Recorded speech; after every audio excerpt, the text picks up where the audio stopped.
環球大戰線深入世界最前線，全球各地的觀眾朋友，大家好，我是葉思敏。今天節目大主題：伊朗反攻打穿美軍防線，這當中包括了第5艦隊遭轟8架 MQ-9死神無人機墜毀，另外是伊朗祭出的最強飛彈，射程涵蓋了整個中東地區。川普這個時候急喊停了，美軍是真的撐不住了嗎？今天就這些議題會來特別做關注。首先歡迎在場來賓陳立委、孫大千委員，大家好。前國安會副秘書長楊永明老師，市民好，各位朋友好。好，還有前海軍艦長呂禮詩艦長，主持人好，各位觀眾大家好。好，觀眾朋友關心美伊戰事之前，記得幫我們的節目按讚，並且加入我們的會員頻道，按下加入鍵就可以了。那麼也請觀眾朋友幫我們做分享，如果希望跟我互動，寫下思敏你在哪一個城市收看，我會親自做回復。今天美伊戰事3個火線話題，等一下請來賓幫我們做解析。首先看到伊朗這一次的攻擊到底有多猛烈？其實，在上周末而已，短短的幾天之內發生了非常多的事情，所以今天周一趕快來更新一下，包括了第5艦隊遇襲，還有美軍的基地有多個，包括等一下我們也會看到在地圖上的多個基地哪裡受攻擊來看。MQ-9死神無人機也傳出8架被轟炸哦。第2件事情來看到的是伊朗的飛彈戰力全面升級，2款飛彈帶觀眾朋友來看。第一個開巴爾謝肯，現在呢實戰來說，他們已經可以透過數據的修正，越打越精準了。第2款是4000公里等級的霍拉姆沙赫爾4，涵蓋整個中東地區它的射程哦。最後來看到美軍的傷亡到底有多慘重呢？現在呢，來自於美軍的說法，陣亡人數從18人下修到14人，而且這下修的原因是因為停火後死亡不列入統計，引發了家屬非常憤怒，怒批美軍是否在淡化戰爭的代價呢？今天就這些議題會來做深度剖析。最新戰況，趕快來看到美軍連13天的轟炸對伊朗的大規模空襲，但是沒有想到為什麼呢？就在周末的時候，川普突然間態度軟化了。他說要下令暫緩攻擊伊朗。現在大家也在看說，為什麼之前每天都在攻擊，現在突然間改變他的態度了呢？外界分析有2個原因，第一個就是防空飛彈是不是快速的消耗，愛國者飛彈庫存吃緊。第2件事情是美軍恐怕在評估一個更高強度的地面戰跟特戰來做一個準備。不管美軍的下一步是什麼，伊朗的攻勢非常的強烈。我們趕快來看最新的幾個重要反攻的攻勢。伊朗的攻擊已經波及到了3個基地，包括了畫面上這張地圖我們看到的在約旦的基地，這些都是美軍在中東的基地哦，還有在科威特的基地，最後跟巴林的基地。轟炸的範圍包括了機庫啊，還有它的營房、指揮處，還有它的燃油庫，甚至是裝備庫等等。這3個基地都受到了猛烈的攻擊。第2件事情是第5艦隊也遭到了攻擊，還有 MQ-9死神無人機8架遭到摧毀。那麼另外一頭第2個戰線現在看起來是在紅海了。也門青年運動在本周末再度的鎖定了沙烏地當地的石油設施，發射了飛彈無人機，現場炸出熊熊火光。趕快來看現場最新畫面。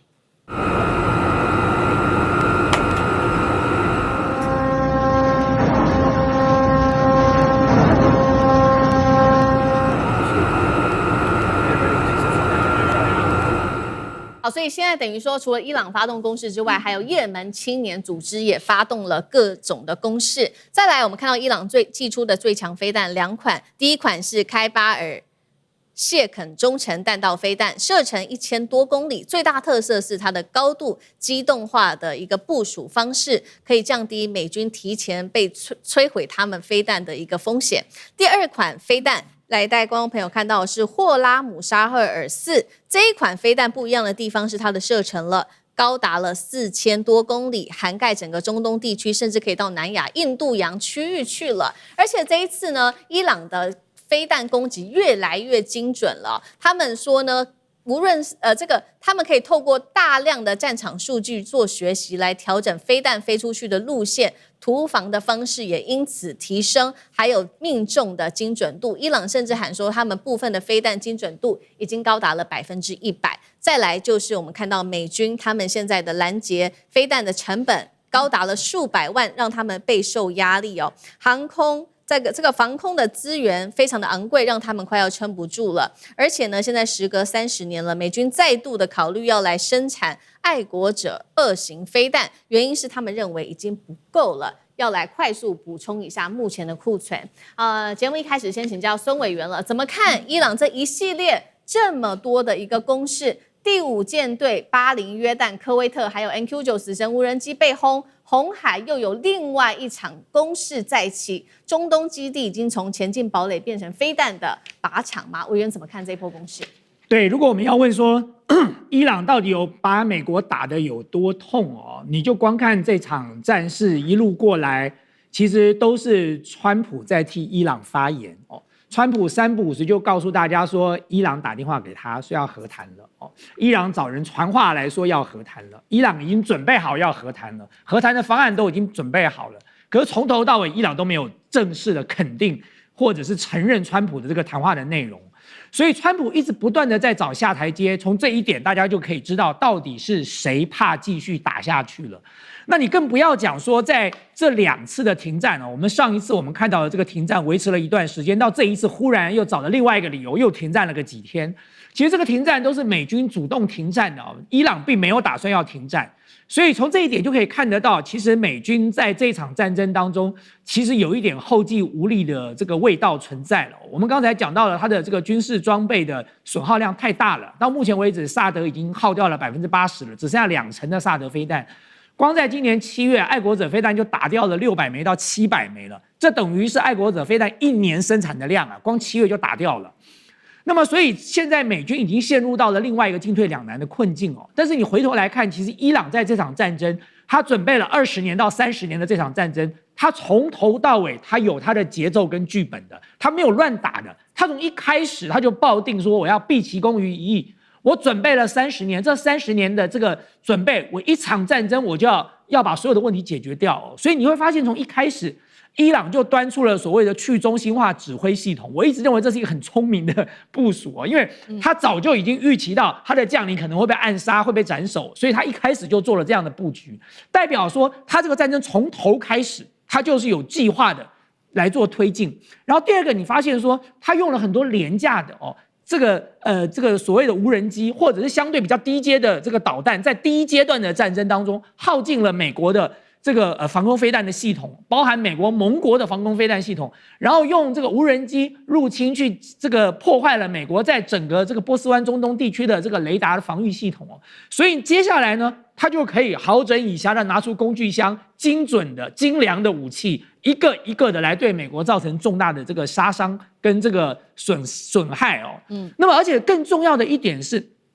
當他在做這件事情的時候，他做了第3個布局哦。我一直講，這是主場跟客場的問題。美軍在這裡是客場，對伊朗來說它是主場哦。客場最大的問題是什麼？在客場做發動戰爭，關鍵的問題在於兵力投射的問題。美軍以前在中東的兵力投射是靠它的軍事基地啊，靠它在波斯灣的這個一系列的軍事基地，不管是空軍、陸軍、陸戰隊，這個包含這個第5艦隊的這個補給，通通都是在中東地區的軍事基地。可是現在伊朗，大家不知道有沒有注意到，其實在這場戰爭在這個停戰前跟後來的這個停戰後的陸續的衝突，伊朗已經有計劃的把美軍在整個中東地區的軍事基地一次又一次的清洗啊，就是他不是只打一次啊，他3不5時就在打了。所以我常常看到說，這個美軍大概也不用修他的軍事基地，你今天修好了，明天又被炸了哦。那麼在這個情況之下，美軍馬上就面臨到兵力投射的問題了。伊朗現在不只是打波斯灣的這個軍事基地啊，他連約旦這麼遠都打了。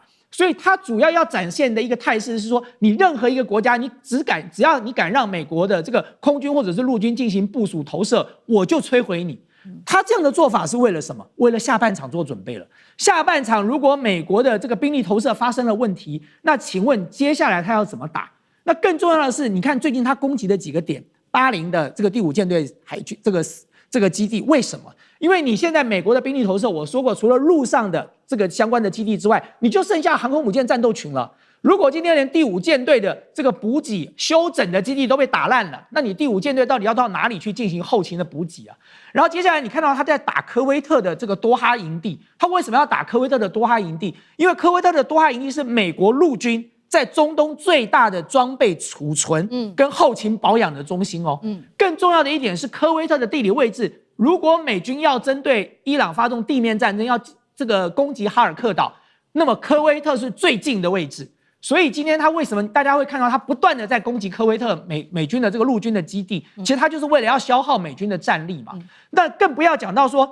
你看到他最近的這一波一波的攻擊，幾乎讓美國的空軍在這個原本的伊朗上空的空軍優勢都這個失去了。我認為伊朗在做這樣的節奏，只有反映了一個重點，就是伊朗沒有準備要談了。伊朗準備要跟美國決一死戰，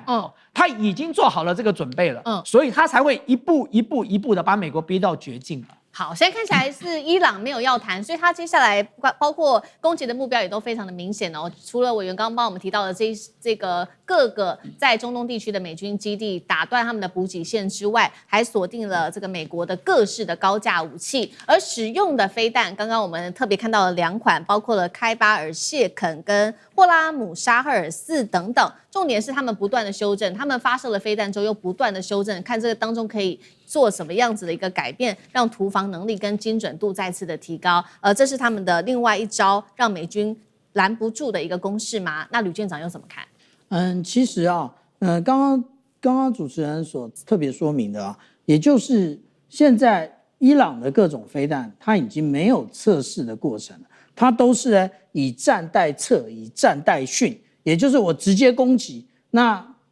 看看攻擊的狀況結果是什麼，然後再進行最後的修正。那這個是我們現在看到伊朗的部分了。那這個有關於海巴爾謝肯這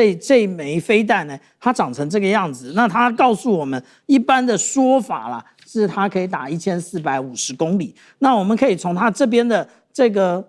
小翅膀啊，這個叫做什麼？這叫做雙錐體可控制翼。所謂的雙錐體可控制翼，也就代表它末端它是可以改變它的方向的。也就是說，你追蹤它的前半場，那也就是它的彈道的話，你未必能夠預測到說它真正攻擊的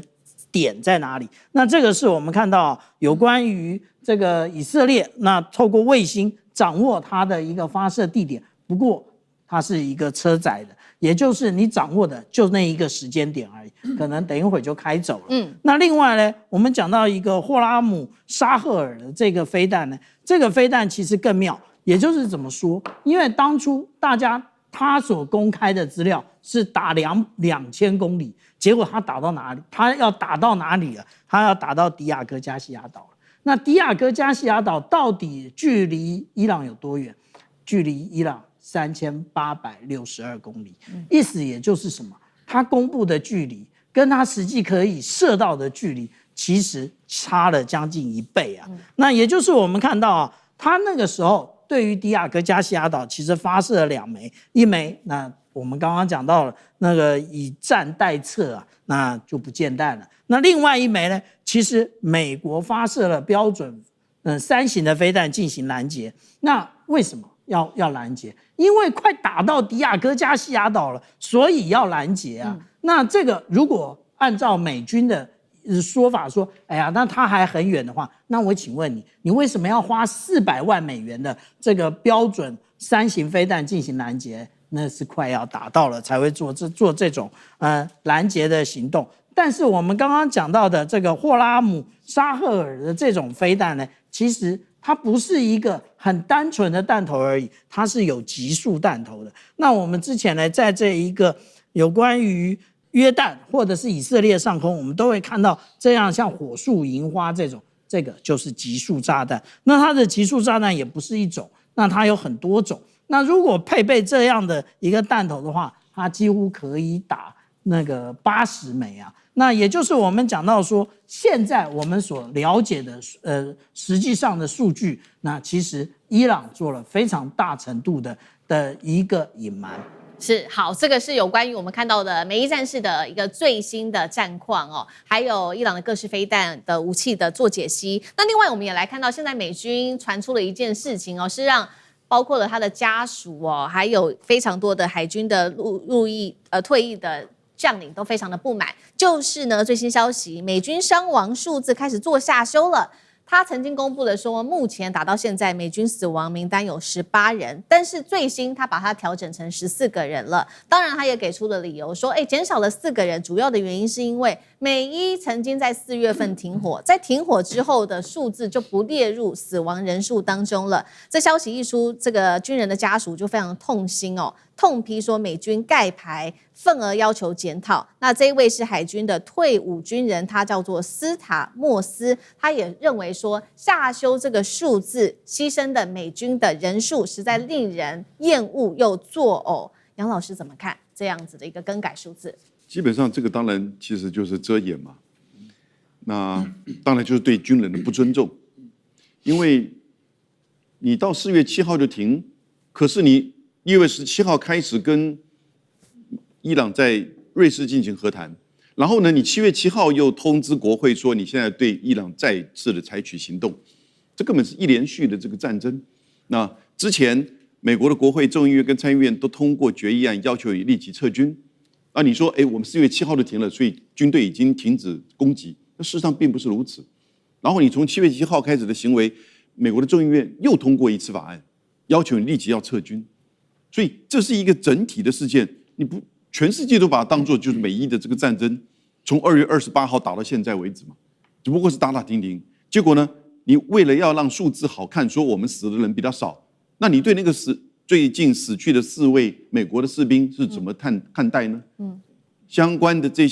這個待遇處理或整個數字的計算，那是不是因此會有改變呢？所以我覺得你這種為了要讓數字好看，而避免造成更大的民間民意或者是國會的壓力、媒體的壓力，你刻意的扭曲，你根本不尊重美國人嘛，你不尊重美國軍人。那美國軍人還要這個上戰場為美國而死嗎？所以在這樣子的一個缺乏戰略而又戰術失誤，最後你戰爭其實已經是失利失敗，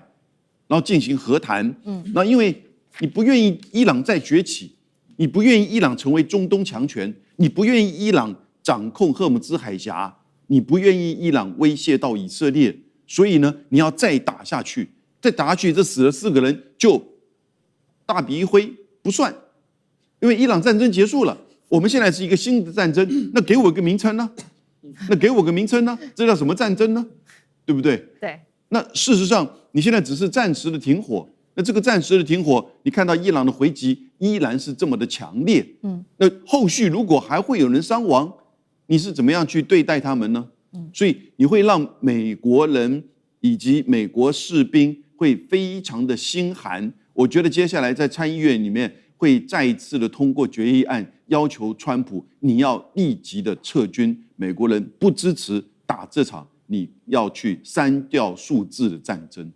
好，謝謝楊老師。那我們休息一下，馬上回來。觀眾朋友們，我們要開會員頻道啦！因應呢美中、中東還有印太的亂局，你看到的是新聞，我們看到的是背後誰在操控這個世界。加入會員可以取得獨家視角的通行證，你將優先取得更深的觀點判讀，包括了核心真相分析、歷史脈絡拆解、局勢推演邏輯。同時解鎖會員勳章、優先互動權、問題解析、幕後花絮，支持我們制作高品質的影片。點擊下方的加入鍵，一起成為戰友吧！我們會員頻道見。